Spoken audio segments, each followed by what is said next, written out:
Hello friends, welcome back to Kalpaksh. आज है day 57 science and technology. तो आइए शुरू करते हैं।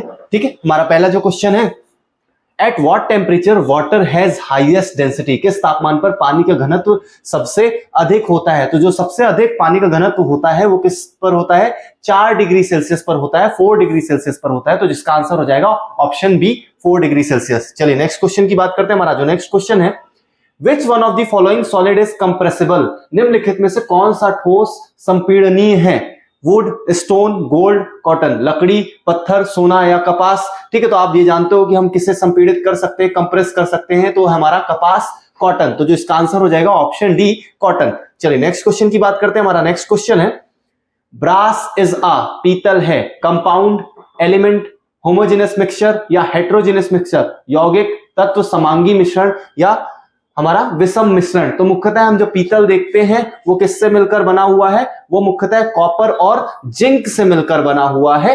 ठीक, तो मुख्यतः एक प्रकार का समांगी मिश्रण है, पूर्ण रूप से यह मिला हुआ होता है। तो जिसका आंसर हो जाएगा ऑप्शन सी, होमोजेनस मिक्सचर। चलिए नेक्स्ट क्वेश्चन की बात करते हैं। हमारा जो नेक्स्ट क्वेश्चन है, thermometer is an instrument that measures. Thermometer एक ऐसा उपकरण है जो मापता है temperature of substance, heat of substance, radiation of substance, flow energy in a substance. पदार्थ के तापमान, पदार्थ की ऊष्मा, पदार्थ का विकिरण या पदार्थ में प्रवाहित ऊर्जा। तो मुख्यतः हम जानते हैं ये क्या करता है, ठीक है, टेम्परेचर मापता है, पदार्थ का तापमान मापता है। तो इसका जो आंसर हो जाएगा ऑप्शन ए, ठीक है, टेम्परेचर ऑफ सब्सटेंस। चलिए नेक्स्ट क्वेश्चन की बात करते हैं। हमारा जो नेक्स्ट क्वेश्चन है, बैरोमीटर मेजर्स। बैरोमीटर मापता है दबाव, pressure, atmospheric pressure, wind velocity या गैसियस प्रेशर। दबाव, वायुमंडलीय दबाव, हवा का वेग या गैसीय दबाव। तो मुख्यतः हम बैरोमीटर जानते हैं वो वायुमंडलीय दबाव के लिए, एटमॉस्फेरिक प्रेशर के लिए यूज किया जाता है। चलिए नेक्स्ट क्वेश्चन की बात करते हैं। हमारा जो नेक्स्ट क्वेश्चन है, people normally put some naphthalene ball in the box in which they keep cloths and winter blankets. After some weeks they find that there is no naphthalene ball left in the box. लोग आमतौर पर जो डब्बे में कुछ naphthalene ball रखते हैं, डालते हैं, वो कपड़े और सर्दियों को कंबल रखते हैं, जिसमें कुछ हफ्तों के बाद उन्हें पता चलता है कि उन डिब्बे में कोई भी नेफ्थलीन बॉल नहीं बची। नेफ्थलीन बॉल समय के साथ बिना कोई अवशेष छोड़े गायब क्यों हो जाती। तो मुख्यतः ये नेफ्थलीन बॉल्स होती हैं वो डायरेक्टली सॉलिड से चेंज हो जाती है, किसमें, गैस फॉर्म में चेंज हो जाती है। ठीक, तो इस हिसाब से अगर हम देखें तो ये जो प्रोसेस है वो उसे बोला जाता है क्या, ऊर्ध्वपातन बोला जाता है, सब्लिमेशन बोला जाता है। तो इसका आंसर हो जाएगा ऑप्शन बी, सब्लिमेशन। चलिए नेक्स्ट क्वेश्चन की बात करते हैं। हमारा जो नेक्स्ट क्वेश्चन है, इफ वी बर्न ग्रेफाइट, अगर ग्रेफाइट को जलाया जाता है तो क्या होता है, रेसिड्यू विल बी लेफ्ट, ठीक है, अवशेष बचेगा, या फिर no residue will be left, कोई अवशेष नहीं बचेगा, इट विल नॉट बर्न, यह नहीं जलेगा, it will change in diamond, यह हीरे में बदल जाएगा। तो मुख्यतः जब हम ग्रेफाइट को जलाते हैं तो उसमें से कार्बन जो है सॉलिड फॉर्म से सीधे, ठीक है, सॉलिड फॉर्म से गैस फॉर्म में चेंज हो जाता है। तो इसमें किसी भी प्रकार से क्या हमारे जो है रेसिड्यू नहीं बचते हैं, कोई भी किसी भी प्रकार से अवशेष नहीं बचते हैं, ठीक, ग्रेफाइट को जलाने में। तो जिसका आंसर हो जाएगा ऑप्शन बी, ठीक है, कोई अवशेष नहीं बचेंगे। चलिए नेक्स्ट क्वेश्चन की बात करते हैं। नेक्स्ट हमारा क्वेश्चन है, नैनोमीटर इज एन, नैनोमीटर एक है, एक सूक्ष्म दूरी मापने के लिए इस्तेमाल किया जाने वाला उपकरण, स्थूल दूरी मापने के लिए इस्तेमाल किया जाने वाला उपकरण, सूक्ष्म दूरी मापने की इकाई, स्थूल दूरी मापने की इकाई। ठीक है, एक प्रकार की यूनिट है या इंस्ट्रूमेंट है। तो सबसे पहले हम बात करेंगे जो हमारा नैनोमीटर है वो कितना होता है, 1 नैनोमीटर में लगभग 10⁻⁹ मीटर होता है। तो एक प्रकार से इस दूरी को मापता है। तो एक प्रकार की क्या है, इंस्ट्रूमेंट नहीं है, एक प्रकार की यूनिट है, ठीक है, हमारी इकाई है। तो इसका आंसर हो जाएगा option C, unit of measuring micro distance, बहुत ही छोटी डिस्टेंस को मापने के लिए इसका उपयोग किया जाता है। चलिए नेक्स्ट क्वेश्चन की बात करते हैं। हमारा जो नेक्स्ट क्वेश्चन है, regarding the chemical reactions consider the following statement, ठीक है, रासायनिक अभिक्रिया के संबंध में निम्नलिखित कथनों पर विचार किया। New atoms are produced in a chemical reaction, रासायनिक अभिक्रिया में नए परमाणु उत्पन्न होते हैं। ठीक है, तो किसी भी प्रकार की कोई रिएक्शन होती है इसमें ना ही कोई नया मैटर बनता है ना ही कोई समाप्त होता है, वो पर्टिकुलरली किसी ना किसी नए केमिकल फॉर्म में आ जाता है। तो कोई नया एटम तो नहीं बनता है। ठीक है, इस हिसाब से ये जो स्टेटमेंट है वो इनकरेक्ट हो जाएगा। ठीक, सेकेंड देखते हैं, exothermic reactions are accompanied by absorption of heat, ऊष्माक्षेपी अभिक्रियाएं ऊष्मा के अवशोषण के साथ होती हैं।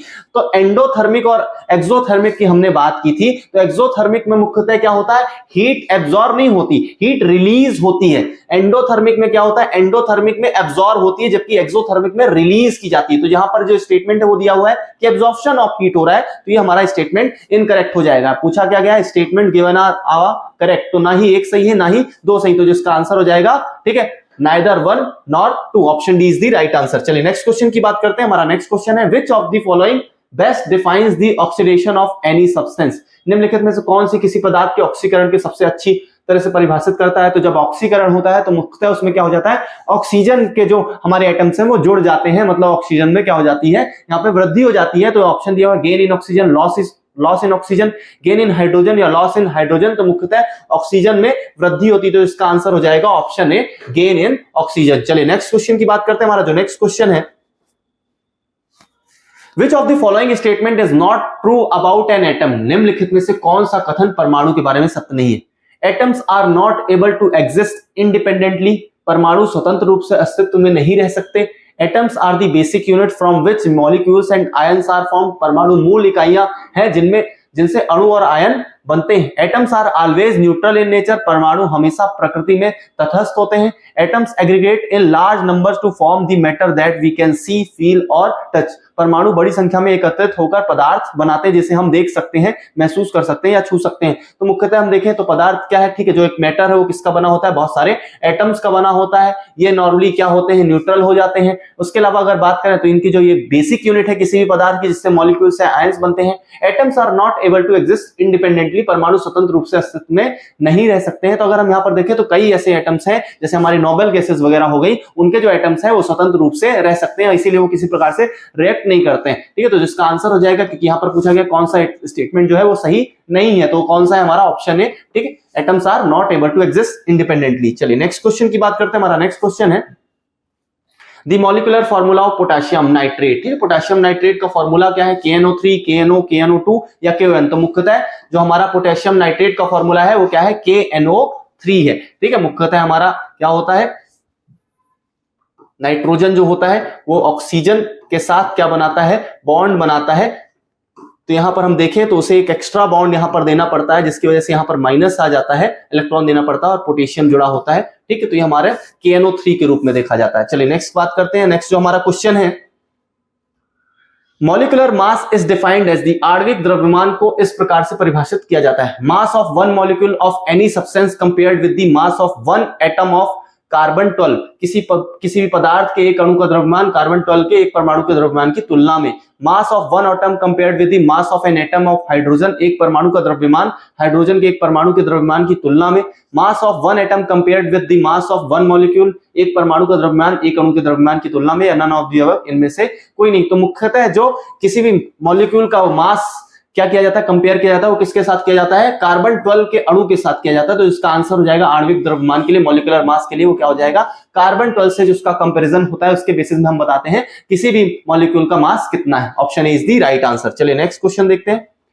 Which of the following statement best explains why a closed balloon filled with a helium gas rises in air? अगर किसी बलून में अगर हमने हीलियम गैस भर दी है तो ऊपर की ओर ही जाता है। ठीक है, तो उसका मेन कारण क्या है, मेन रीजन क्या है, ठीक है, देखते हैं। Helium is mono atomic gas whereas nearly all the molecules that make up air such as nitrogen and oxygen are diatomic। Helium जो है वो क्या है, एक प्रकार का मोनो परमाणु गैस है, जबकि हवा बनाने वाले लगभग सभी अणु जैसे नाइट्रोजन और ऑक्सीजन डायएटमिक होते हैं। तो यहां से कहीं पर भी नहीं पता चल रहा है कि डायएटमिक है या मोनोएटमिक है, तो उससे ऊपर जा रहा है। नेक्स्ट देखते हैं, the average speed of helium atoms is higher than the average speed of air molecules and the higher speed of collision with the balloons wall propels the balloon upward.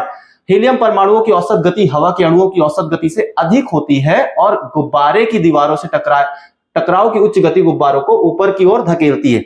See, because the helium atoms are of lower mass than the average mass of molecule in air, the helium gas is less dense than air. The balloon thus weigh less than the air displaced by its volume. क्योंकि helium परमाणु हवा में अणुओं के औसत द्रव्यमान से कम द्रव्यमान के होते हैं, इसलिए हीलियम गैस हवा से कम घनी होती है। इस प्रकार गुब्बारे का वजन हवा द्वारा उसके आयतन में विस्थापित किए गए द्रव्यमान से कम होता है। ठीक है, तो यहां पर जो ऑप्शन सी दिया हुआ है वहां पर यह कह रहा है क्योंकि हीलियम गैस का जो द्रव्यमान है वो क्या होता है, वो बहुत ज्यादा कम होता है, जो कि ऑल ओवर जो हमारी एयर पाई जा रही है उससे कम होता है, इसलिए वो ऊपर की ओर चली जाती है। नॉर्मली जब हम वाटर की बात करते हैं, जल और तेल की बात करते हैं, तो तेल भी क्या होता है, ऊपर की ओर आ जाता है, क्योंकि उसका घनत्व जो होता है वो कम होता है वाटर की अपेक्षा। तो इसी प्रकार अगर हम यहां पर देखें तो हीलियम एटम्स के लिए भी यही चीज दी हुई है, तो इसके कारण वो ऊपर जाता है। इसी प्रकार हमारा जो हवा में गुब्बारा जो जाता है, हीलियम का गुब्बारा होता है, वो भी ऊपर की ओर इसीलिए जाता है। जो इसका आंसर हो जाएगा मेनली ऑप्शन सी हो जाएगा।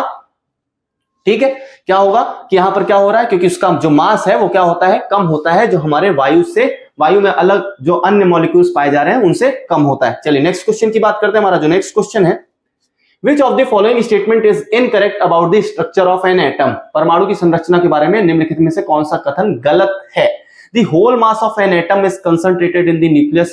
जो मास है किसी एटम का वो कहां पर कंसंट्रेटेड होता है? ठीक है, उसके न्यूक्लियस पर होता है। तो ये स्टेटमेंट तो हमारा करेक्ट है। The atom is an individual particle. परमाणु एक अविभाज्य कण है। तो मुख्यतः हम आज के टाइम पर देखते हैं, पहले ये माना जाता था कि वो एक इंडिविजुअल पार्टिकल है, लेकिन आज के टाइम पर वो डिवाइस किया जा सकता है, ठीक है, डिवाइड किया जा सकता है प्रोटॉन, न्यूट्रॉन और इलेक्ट्रॉन के सब एटमिक रूप में हम उसे देखते हैं। The atom as a whole is neutral. परमाणु समग्र रूप से उदासीन होता है। ठीक, तो मुख्यतः यहां पर बात करें तो बिल्कुल अगर ये हम बात करें तो होल रूप में ये न्यूट्रल होता है, क्योंकि इसमें इलेक्ट्रॉन और प्रोटॉन की मात्रा बराबर होती है। All the atoms are stable in their basic state. सभी परमाणु अपनी मूल अवस्था में स्थिर होते हैं। ठीक, तो कई सारे ऐसे एटम्स हैं जैसे रेडियो एक्टिव हो गए, ठीक है, वो एटम्स नॉर्मली क्या होते हैं, स्टेबल नहीं होते, अनस्टेबल होते हैं। तो यहां पर जो स्टेटमेंट हो जाएगा वो इनकरेक्ट हो जाएगा। तो हमने बात क्या की, ठीक है, कि ये सेकंड हमारा स्टेटमेंट इनकरेक्ट है और फोर्थ स्टेटमेंट इनकरेक्ट है। पूछा क्या गया है कि इनकरेक्ट कौन से हैं, तो मुख्यतः 2 and 4। तो जिसका आंसर हो जाएगा 2 and 4, option C is the right answer. चलिए नेक्स्ट क्वेश्चन की बात करते हैं। हमारा जो नेक्स्ट क्वेश्चन है, Which of the following is incorrect statement in reference with observation in Rutherford's alpha particle scattering experiment? Rutherford के अल्फा कण प्रकीर्णन प्रयोग में अवलोकन के संदर्भ में निम्नलिखित में से कौन सा कथन गलत है जो रदरफोर्ड ने एक्सपेरिमेंट किया था? ठीक है, उसकी बात करते हैं। गोल्ड फॉइल में उन्होंने बहुत सारे इलेक्ट्रॉन्स को क्या किया था, उनकी बौछार की थी।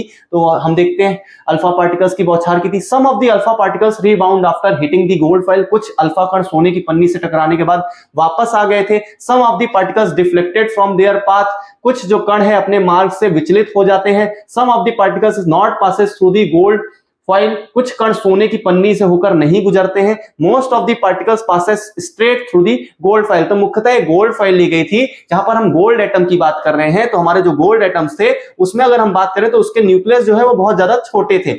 ऐसे में उन पर जो अल्फा पार्टिकल्स छोड़े गए थे उसमें से लगभग जो है वो सभी पास कर गए थे, ठीक है, या फिर कुछ डिफ्लेक्ट हो गए थे और सिर्फ एक आध एटम, एक ही ऐसा पार्टिकल था जो वापस से रीबाउंड हुआ था। तो बहुत सारे नहीं हुए थे। तो अगर हम यहाँ पर बात करें, ठीक है, तो सिंगल एक पर्टिकुलरली एक ही अल्फा पार्टिकल रीबाउंड होता है। तो अगर हम बात करें तो यहाँ पर जो स्टेटमेंट दिया है कुछ अल्फा कण सोने की पन्नी से टकरा के वापस चलते हैं, तो ये हमारा स्टेटमेंट हो जाएगा इनकरेक्ट। ये कथन इनकरेक्ट हो जाएगा। बाकी स्टेटमेंट हमारे सही है कि लगभग कुछ स्ट्रेट निकल जाते हैं, कुछ गुजरते ही नहीं है और कुछ क्या कर रहे हैं, अपने मार्ग से विचलित हो रहे हैं। चलिए नेक्स्ट क्वेश्चन की ओर बढ़ते हैं। नेक्स्ट हमारा क्वेश्चन है, Which of the following does not match the characteristics of an isotope? निम्नलिखित में से कौन आइसोटोप की विशेषताएं से मेल नहीं खाता है? आइसोटोप क्या है? ठीक है, अगर हम आइसोटोप की बात करें तो मुख्यतः न्यूट्रॉन की मात्रा के निर्धारण पे होता है। ठीक है, किसी पर्टिकुलरली अगर हम क्या बात करें, एक हमारा एटम है किसी भी एलिमेंट का, जैसे कार्बन हो गया, तो अगर हम कार्बन की बात करें 12 है, कार्बन 12 और कार्बन 14,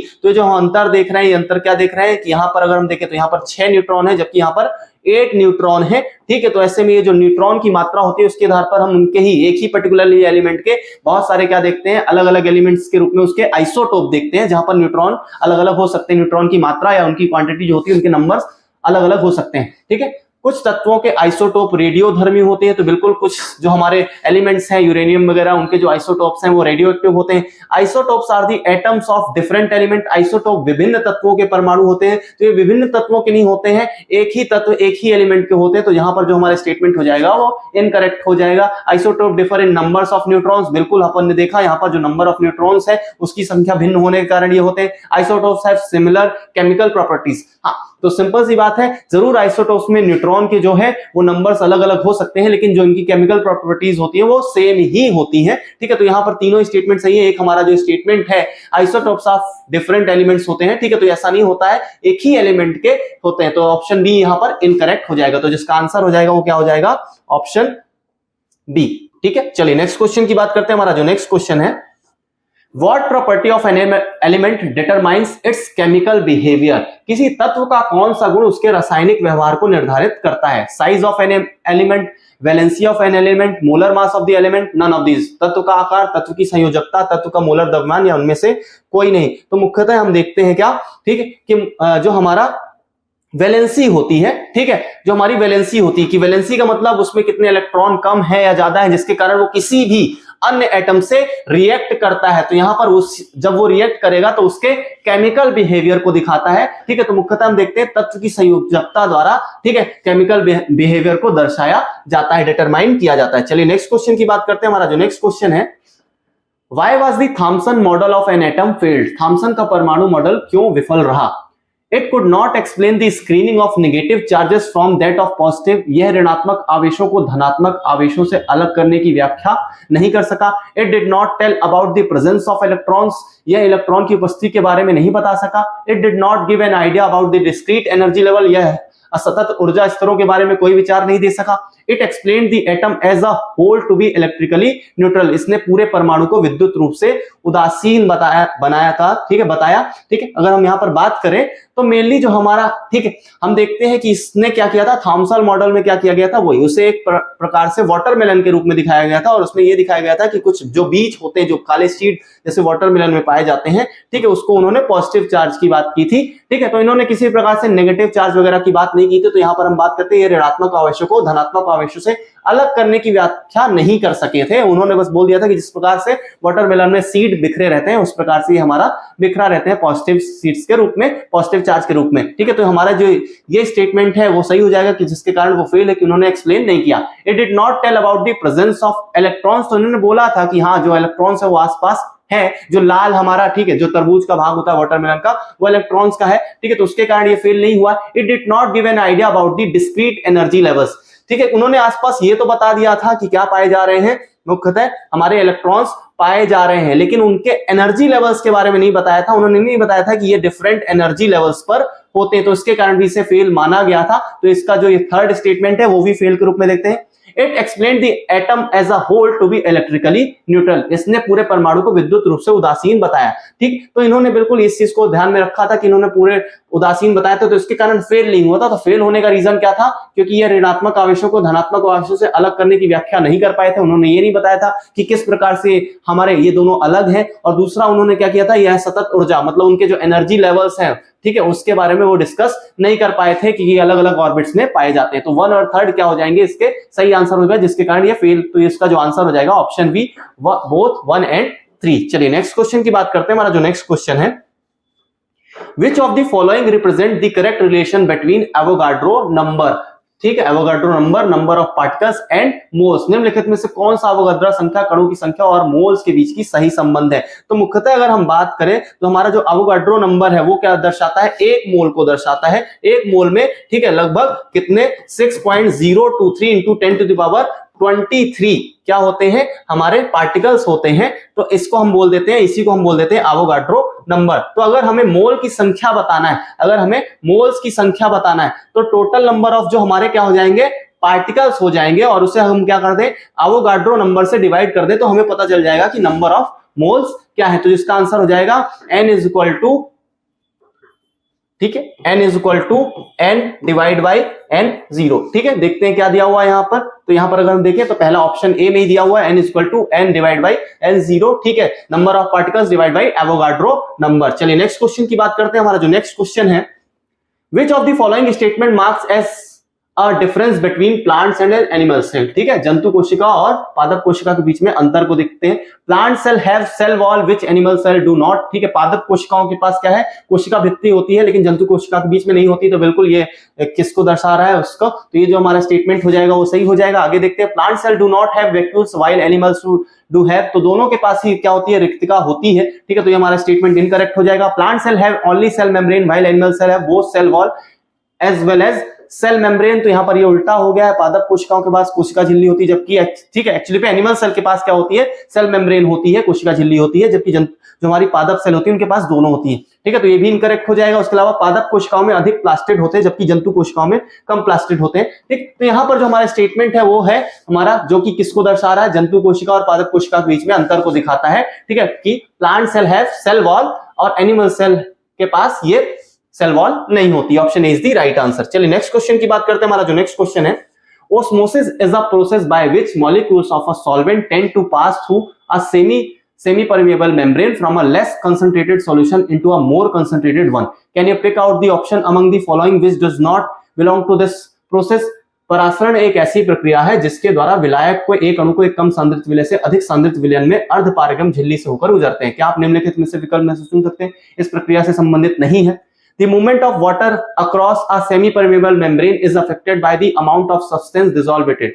अर्धपारगम झिल्ली में पानी की गति उसमें घुले पदार्थों की मात्रा से प्रभावित होती है। ठीक है, तो मुख्यतः वही कि जितनी भी अमाउंट ऑफ सब्सटेंस उसमें डिसॉल्व होगा वो क्या करेगा, उसको अफेक्ट करेगा। ठीक है, मूवमेंट ऑफ वाटर को। ठीक है, अगर ये ज्यादा घुला होगा तो ऐसे मूवमेंट ऑफ वाटर कम होगा। ठीक है, तो ये अफेक्ट करता है। Membrane are made of organic molecules such as protein and lipid. जो मेम्ब्रेन है वो किसकी बनी होती है? प्रोटीन और लिपिड की बनी होती है। तो बिल्कुल ये भी क्या है, हमारे करेक्ट है। थर्ड देखते हैं, कार्बनिक विलायकों में घुलनशील अणु आसानी से झिल्ली से होकर गुजर सकते हैं। Molecule soluble in organic solvent can easily pass through the membrane. क्योंकि नॉर्मली जो हम ऑर्गेनिक की बनी हुई है, ऐसे में ये भी हमारा स्टेटमेंट करेक्ट हो जाएगा। Plasma membrane contain chitin sugar in plants. ठीक है, अभी अपन ने देखा कि जो झिल्ली है वो किसकी बनी हो जाती है, वो मुख्यतः किसकी बनी होती है? प्रोटीन और लिपिड की बनी होती है। जबकि हमारा जो फोर्थ है वो दिया हुआ है कि पौधों में प्लाज्मा झिल्ली काइटिन शर्करा की बनी होती है। तो मुख्यतः जो काइटिन होता है वो आपको किसमें दिखाई देता है? सेल वॉल में दिखाई देता है। तो ये हो जाएगा हमारा इनकरेक्ट।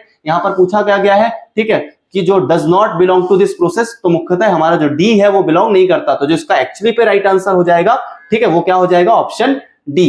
ठीक है, option D, plasma membranes contain chitin sugar in plants. चलिए नेक्स्ट क्वेश्चन की बात करते हैं। हमारा जो नेक्स्ट क्वेश्चन है, cell is the structural and functional unit of life. The word cell is derived from the Latin word cellula which means a little room. Can you? ठीक है, तो सेल का जो स्ट्रक्चर और फंक्शन, ठीक है, इसे क्या बोलते हैं? संरचनात्मक और कार्यात्मक इकाई के रूप में जाना जाता है। ठीक है, पूछा क्या गया है, ये जो सेल है वो वर्ड किसने कॉइन किया था, किसने बताया था? तो मुख्यतः आप ये बच्चा जानता है, ठीक है, कि रॉबर्ट हुक साहब ने 1665 में सेल शब्द दिया था। तो जिसका आंसर हो जाएगा ऑप्शन ए, रॉबर्ट हुक। चलिए नेक्स्ट क्वेश्चन की बात करते हैं। नेक्स्ट हमारा जो क्वेश्चन है, The proteins and lipids essential for building the cell membrane are manufactured by। कोशिका झिल्ली के निर्माण के लिए आवश्यक जो प्रोटीन और लिपिड का निर्माण होता है वो किसके द्वारा होता है? Endoplasmic reticulum, Golgi apparatus, Golgi काय, माइटोकॉन्ड्रिया या पेरोक्सिस, ठीक है, पेरोक्सिसोम्स। तो मुख्यतः ये किसके द्वारा होता है? हमारे एंडोप्लाज्मिक रेटिकुलम द्वारा क्या किया जाता है इनका, ठीक है, जो लिपिड्स और प्रोटीन है वो किसके द्वारा बनाए जाते हैं? ठीक है, मुख्यतः एंडोप्लाज्मिक रेटिकुलम द्वारा इन्हें बनाया जाता है। चलिए नेक्स्ट क्वेश्चन की बात करते हैं। हमारा जो नेक्स्ट क्वेश्चन है, tissue is a group of similar kind of cells specialized to perform a particular function in the body. Therefore, the presence of tissues in a multicellular organism ensures। उत्तक शरीर में एक विशेष कार्य करने के लिए विशेषीकृत समान प्रकार की कोशिकाओं का समूह है, इसलिए बहुकोशिकीय जीव में उत्तकों की उपस्थिति सुनिश्चित करता है। Faster development, division of labour, higher reproductive potential और बॉडी स्ट्रेंथ। तो मुख्यतः जो टिश्यूज हैं, ठीक है, जो एक ही प्रकार के काम कर रहे हैं, तो मुख्यतः ये इनमें जब डिवीजन होता है तभी ये ज्यादा काम बेटर करते हैं। तो इसमें श्रम विभाजन की भूमिका देखी जाती है, डिवीजन ऑफ लेबर। ठीक है, चलिए नेक्स्ट क्वेश्चन की बात करते हैं। हमारा जो नेक्स्ट क्वेश्चन है, Lysosome is a cytoplasmic organelle containing enzymes that break down in a biological polymers. Lysosome function as the digestive system of the cell. It is also called the side bag of the cell because जो lysosome है उसे क्या बोला, वही उसके अंदर क्या पाया जाता है? कुछ प्रकार के एंजाइम पाए जाते हैं जो कि जैविक पॉलीमर को तोड़ते हैं। इसे कई बार पाचन तंत्र के रूप में देखा जाता है और इसे आत्महत्या बैग भी कहा जाता है, आत्महत्या थैली भी कहा जाता है। तो ऐसा क्यों कहा जाता है? ठीक है, it causes any cell to commit suicide. यह किसी कोशिका को आत्महत्या करने में मजबूर करता है। ठीक है, it's enzymes digest the cell itself. इसके एंजाइम कोशिका को ही पचा लेते हैं। तो मुख्यतः अपन देखते हैं, हमने कहा थर्ड दिया हुआ है, it enzymes kill surrounding cell. इसके एंजाइम आसपास की कोशिकाओं को मार देते हैं।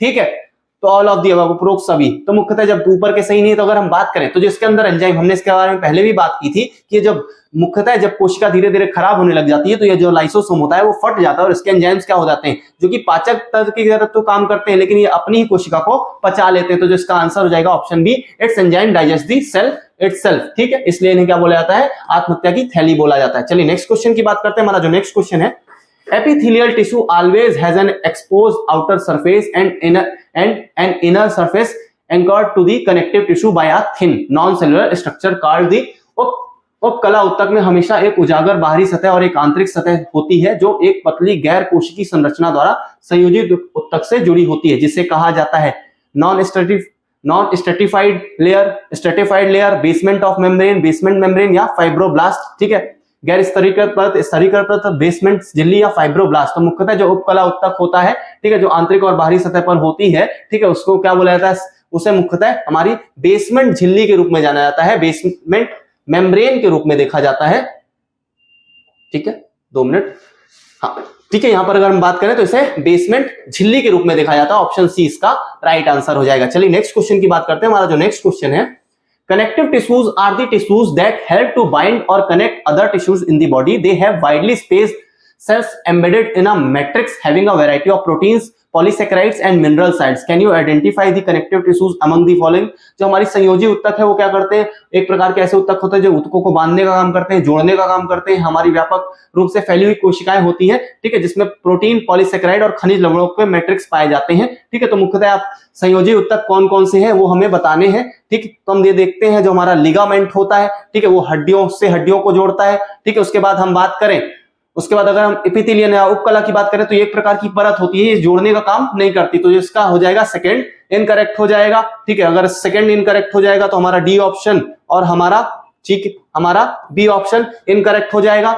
नेक्स्ट अपन देखते हैं, अगर हम बात करें कैंडरा, टेंडन, और टेंडन के बाद बात करें ब्लड, ब्लड भी हमारा कनेक्टिव टिश्यू होता है और टेंडन क्या करता है, हमारी मांसपेशियों को हड्डियों से जोड़ता है। ठीक है, तो पहला, थर्ड और फोर्थ तीनों ही सही है, तो जिसका आंसर हो जाएगा option C, 1, 3rd and 4th are the connective tissues. चलिए नेक्स्ट क्वेश्चन की बात करते हैं। हमारा जो नेक्स्ट क्वेश्चन है, tiny pores are found on the surface of the leaves of plants. These pores are called stomata. These stomata, surrounded by these kidney-shaped guard cells, provide many vital functions to the plants.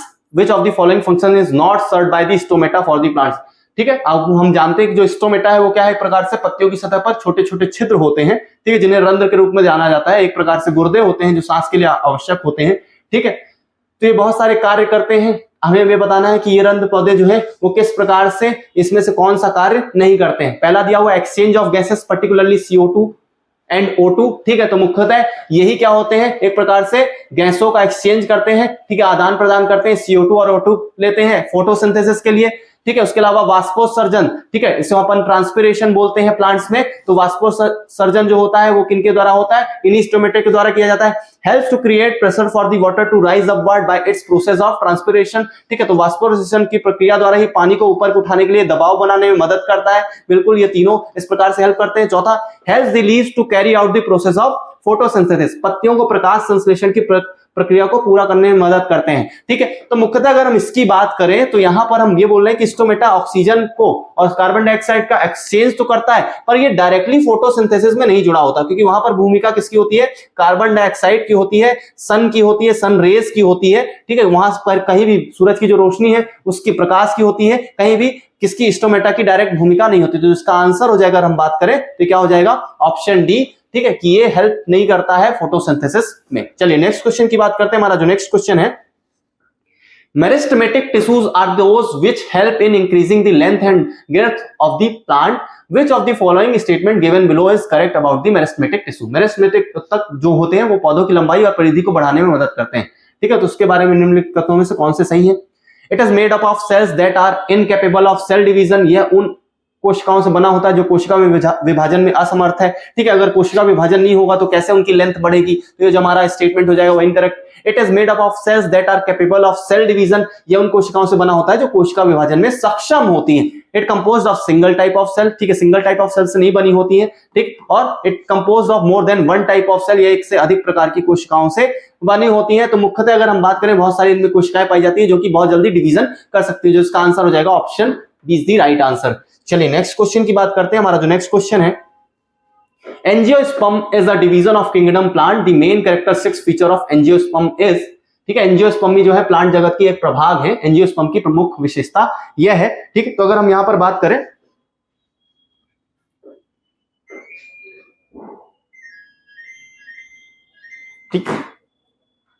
ठीक है, angiosperm is a division of kingdom plantae. The main characteristics feature of angiosperm. Angiosperm के क्या characters हैं उसकी बात करें। Seeds are naked in fruits. मुख्यतः अगर मैं आपको बात करूं प्लांट किंगडम में, ठीक है, एक पाए जाते हैं जिम्नोस्पर्म। जिम्नोस्पर्म, ठीक है, एक हमारे होते हैं जिम्नोस्पर्म और दूसरे होते हैं एंजियोस्पर्म। ठीक है, तो जिम्नोस्पर्म वो होते हैं जो कि मुख्यतः क्या होता है, उनके ऊपर किसी प्रकार की परत नहीं होती है। ठीक है, ना ही ये फल होता है, ये खाली नग्न बीज इन्हें कई बार बोला जाता है। और जो हमारे एंजियोस्पर्म होते हैं उनके ऊपर एक परत पाई जाती है, फल के रूप में हो सकती है या कोई कवर होता है। ठीक है, तो मुख्यतः एंजियोस्पर्म इस रूप में जाने जाते हैं। देखते हैं, seeds are naked in fruits. तो ये केस का हो गया, जिम्नोस्पर्म का हो गया। Seeds are covered with coats and are in fruits, ठीक है, तो मुख्यतः जो बीज आवरण से ढके होते हैं, फलों से होते हैं, तो जो इसका आंसर हो जाएगा वो क्या हो जाएगा, ऑप्शन बी, ठीक है। ये जो होते हैं वो कवर होते हैं, ठीक है, उन्हें अपन एंजियोस्पर्म के रूप में देखते हैं। चलिए नेक्स्ट क्वेश्चन की बात करते हैं। Which of the following have an open circulatory system, निम्नलिखित में से किसमें खुला परिसंचरण तंत्र है, आर्थ्रोपोडा, मोलस्का, एनालिडा या निडेरिया, ठीक है, आर्थ्रोपोडा, मोलस्का, एनालिडा और निडेरिया। तो अगर हम मुख्यतः बात करें तो आर्थ्रोपोडा और मोलस्का में क्या होता है, ठीक है, खुला परिसंचरण तंत्र होता है, ओपन सर्कुलेटरी सिस्टम होता है, तो जिसका आंसर हो जाएगा ऑप्शन 1 एंड 2। जैसे हमारे कॉकरोच वगैरह हो गए, इंसेक्ट्स हो गए, जिनमें क्या होता है, अगर आप उन्हें क्या होता है अगर कभी मारते हो तो आपने देखा होगा बहुत तेजी से उनका एक लिक्विड बाहर निकलता है, ठीक है, तो सर्कुलेटरी सिस्टम इनका ओपन होता है आर्थ्रोपोडा और मोलस्का में। चलिए नेक्स्ट क्वेश्चन की बात करते हैं। मेढक का कौन सा अनुकूलन उसे मछली से अलग करता है, which adaptation of the frog differentiate its from the fish, ability to live in water also, ठीक है, lays eggs in water, have a streamline body, presence of mucus glands in the skin. पानी में भी रहने की क्षमता, पानी में मतलब पानी के अलावा अगर देखें तो उसके अलावा वो कहां पर भी रह सकते हैं, भूमि में भी रह सकता है, ठीक है। इसके अलावा मछली जो है वो किस में नहीं रह सकती, भूमि में नहीं रह सकती, अंडे देना तो दोनों का सेम है, सुव्यवस्थित शरीर और उनमें श्लेष्माएं ग्रंथि पाई जाती हैं, लेकिन क्या नहीं होता, एक जो अलग अंतर देखते हैं वो कि पानी और भूमि दोनों में क्या रह सकते हैं हमारे, ठीक है, फ्रॉग्स रह सकते हैं, तो जिसका आंसर हो जाएगा ऑप्शन ए, जो उससे अलग करता है फिश से। चलिए नेक्स्ट क्वेश्चन की बात करते हैं। हमारा जो नेक्स्ट क्वेश्चन है, among the following choose the correct option that best describe the characteristics of Spirogyra, निम्नलिखित में से वह सही विकल्प चुने जो स्पायरोगायरा की विशेषताओं को सबसे अच्छा वर्णन करता है। Multicellular, autotropic, root like rhizoids, ठीक है, बहुकोशिकीय स्वकोशी जड़ जैसे प्रकंद, cytoplasmic stand, autotropic, presence of rhizome, कोशिकीय द्रव्य तंतु, स्वकोशी प्रकंद की उपस्थिति, presence of male cones, non vascular filaments, नर शंकु, गैर संबंधी तंतुओं की उपस्थिति, filaments, presence of cytoplasmic stand, presence of pyrenoids, ठीक है, तंतुमय कोशिका द्रव्य तंतु की उपस्थिति, पायरेनाइट्स की उपस्थिति। तो मुख्यतः हम देखते हैं तो ये किस प्रकार का होता है हमारा स्पायरोगायरा, वो तंतुमय होता है, कोशिका द्रव्य तंतु की उपस्थिति है, उसमें पायरेनाइट्स भी उपस्थित होती है, इसका आंसर हो जाएगा ऑप्शन डी। चलिए नेक्स्ट क्वेश्चन की अपन बात करते हैं। नेक्स्ट क्वेश्चन है हमारा, choose the option that best describe the characteristics of the kingdom to which the mushroom belongs, वह विकल्प चुने जो मशरूम से संबंधित राज्य की विशेषताओं को सबसे अच्छा वर्णन करता है। यूनिसेलुलर, एक कोशिकी और प्रोकैरियोटिक, सेफ्रोफाइटिक, यूकैरियोटिक, मल्टीसेलुलर। तो मुख्यतः ये सेफ्रोफाइटिक होते हैं जो कि क्या किसी भी प्रकार के जो मर्त होते हैं उनसे एब्जॉर्ब करने के बाद, ठीक है, तो सेफ्रोफाइटिक होता है, बाकी सभी में सेफ्रोफाइटिक नहीं दिया हुआ है, तो मुख्यतः ये मशरूम जो होते हैं वो यूकैरियोटिक होते हैं, बहुकोशिकीय जीव होते हैं, ठीक है, तो जिसका आंसर हो जाएगा ऑप्शन बी। चलिए नेक्स्ट क्वेश्चन की बात करते हैं। हमारा जो नेक्स्ट क्वेश्चन है, Which of the following can sometimes be zero for a moving body, निम्नलिखित में से कौन सा कभी कभी गतिशील पिंड के लिए शून्य हो सकता है, ठीक, average velocity, distance travelled, average speed, displacement, ठीक है, औसत वेग, तय की गई दूरी, औसत गति, विस्थापन। तो मुख्यतः अगर हम बात करें कोई व्यक्ति है जो यहां से चल के ऐसे घूम फिर कर यहां पर वापस आ गया, तो उसने एक डिस्टेंस ट्रेवल कर दी, ठीक है, तो ऐसे में जो तय की गई दूरी है वो कहीं भी शून्य नहीं हो सकती, ठीक है। अब औसत गति, इस समय को चलने में कोई ना कोई समय लिया गया हो तो इसकी स्पीड है तो ये भी कभी जीरो नहीं हो सकती। अगर हम बात करें डिस्प्लेसमेंट की, तो अगर वो वापस से घूम करके यहीं पर आ गया, तो अगर हम यहाँ पर डिस्प्लेसमेंट देखें तो वापस से क्या है, जीरो ही होता है, ठीक है, तो विस्थापन जीरो हो सकता है। और दूसरा हम बात करें, अब उसके लिए अगर जो डिस्प्लेसमेंट जीरो है और टाइम चाहे कितना भी वो घूम फिर कर कितना है, तो अगर हम ये बात करें डिस्प्लेसमेंट जीरो, तो जो एक्चुअली पे वेलोसिटी आ जाएगी, एवरेज वेलोसिटी आ जाएगी, वो क्या हो जाएगी हमारी, ठीक है, जीरो ही हो जाएगी। तो औसत वेग और विस्थापन क्या हो सकते हैं, जो कई बार शून्य हो सकते हैं, तो जिसका आंसर 1 और 4 हो जाएंगे। इसका answer option C, first and fourth is the right answer. चलिए नेक्स्ट क्वेश्चन की बात करते हैं। हमारा नेक्स्ट क्वेश्चन है,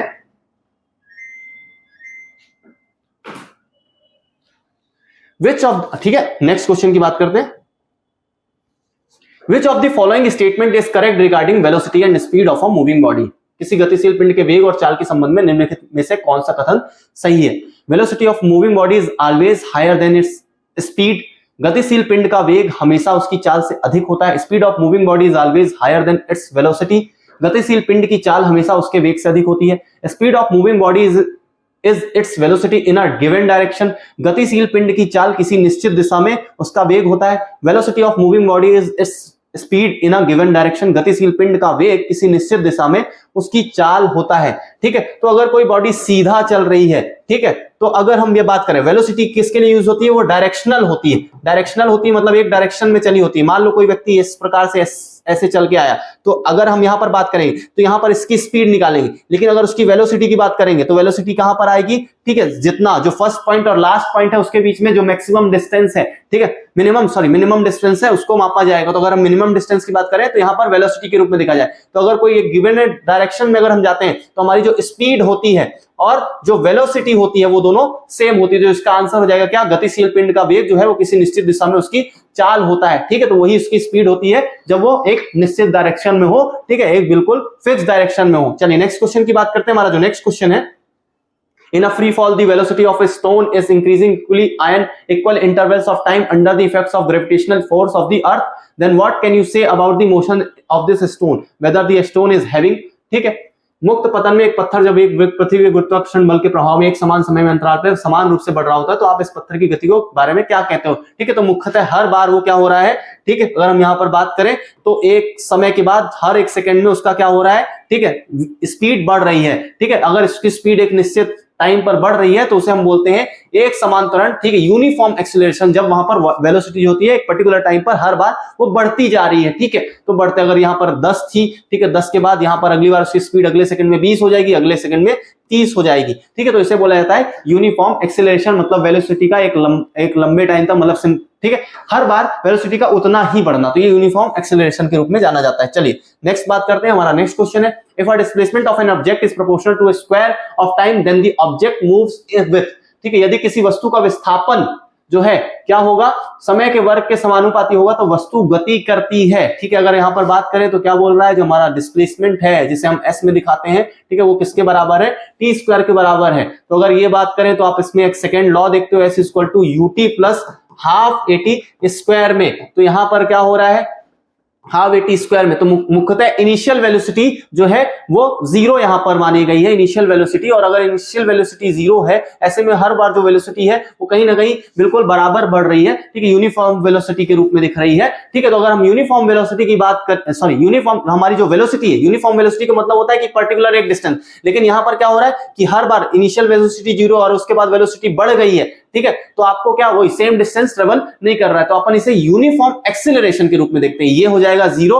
ठीक है। अगर यहां पर यूनिफॉर्म एक्सीलरेशन है तो इस समय क्या हो जाता है, S equal to T square के बराबर हो जाता है। तो इसका आंसर हो जाएगा यूनिफॉर्म एक्सीलरेशन, एक समान त्वरण हो जाएगा। चलिए नेक्स्ट क्वेश्चन की बात करते हैं। हमारा जो नेक्स्ट क्वेश्चन है, in which of the following cases of motion the distance moved and the magnitude of the displacement are equal, निम्नलिखित में से किस गति के मामले में चली गई दूरी और विस्थापन का परिमाण बराबर होता है। यदि कार सीधी सड़क पर चल रही है, यदि कार वृत्ताकार पथ पर चल रही है, पेंडुलम आगे पीछे घूम रहा है, पृथ्वी सूर्य के चारों ओर चक्कर लगा रही है। तो यहाँ पर क्वेश्चन क्या बोल रहा है कि किस गति के मामले में चली हुई गई दूरी और विस्थापन का परिमाण बराबर होगा, ठीक है। जब वो एक पर्टिकुलर डायरेक्शन में चलेंगी तब जो उसका क्या होगा, डिस्टेंस होगा, वो किसके बराबर होगा, डिस्प्लेसमेंट के बराबर होगा। डिस्टेंस और डिस्प्लेसमेंट बराबर हो जाएंगे तो वो हमेशा सीधा चल रहा हो, क्योंकि अगर हम यहां पर देखें इसे घुमाएंगे चारों ओर, सूर्य के चारों ओर कोई चीज घूम रही तो डिस्टेंस तो ये हो गई, लेकिन हमारा डिस्प्लेसमेंट जीरो हो गया। उसके बाद बात करें कोई सर्कुलर पाथ है तो यही सेम सर्कुलर पाथ है, डिस्टेंस और डिस्प्लेसमेंट इक्वल नहीं होंगे। फिर पेंडुलम मूव कर रहा है, ठीक है, अगर इधर से इधर देखें तो ये डिस्टेंस बहुत बार हो जाएगा, लेकिन डिस्प्लेसमेंट कितना हो रहा है,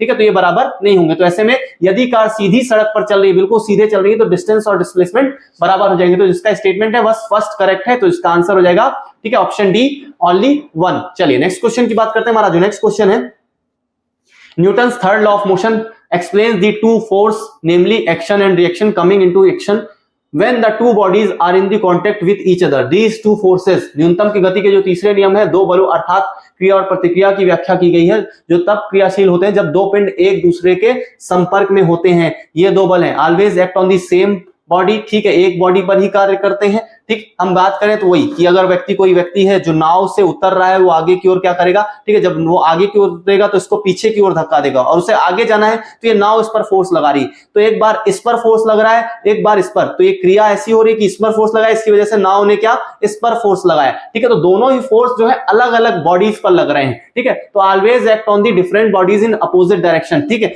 तो एक ने फोर्स लगाया, ये हमारी नाव है, एक व्यक्ति उतर रहा है, ठीक है, उसने क्या किया, क्रिया की, मतलब इस पर फोर्स लगाया, तो इस बॉडी पर फोर्स लगाया, जबकि यही नाव क्या कर रही है, क्योंकि इसे आगे उतरना है तो इसे पीछे की ओर, ठीक है, इसे भी धक्का दे रही है, तो दोनों की बॉडी पर अलग अलग, तो हमेशा क्या होता है, ये अपोजिट डायरेक्शन में दोनों फोर्स लगते हैं, तो इसका आंसर हो जाएगा विपरीत दिशाओं में कार्य करते हैं, ठीक है, जो इसका आंसर हो जाएगा ऑप्शन बी। चलिए नेक्स्ट क्वेश्चन की बात करते हैं। हमारा जो नेक्स्ट क्वेश्चन है, in a rocket a large volume of gases produced by the combustion of fuel is allowed to escape through its tail nozzle in the downward direction with the tremendous speed and makes the rocket to move upward। एक rocket जो ईंधन के दहन कर उत्पन्न गैसों एक बड़ी मात्रा को जबरदस्त गति के साथ नीचे की दिशा की ओर क्या करता है, पूंछ नोजल के माध्यम से नीचे भेजता है, ठीक है, उसके लिए वो उसकी वजह से वो ऊपर की ओर बढ़ता है, तो रॉकेट ऊपर की ओर बढ़ता है और नीचे क्या करता है, ठीक है, बहुत तेजी से क्या करता है, गैसेस को छोड़ता है, ठीक है, तो इससे मुख्यतः किस रूप में देखा जाता है, इस सिद्धांत को किस रूप में जाना जाता है, moment of inertia, conservation of momentum, Newton third law of motion, Newton's law of gravitation. एक प्रकार से क्रिया प्रतिक्रिया की प्रक्रिया है,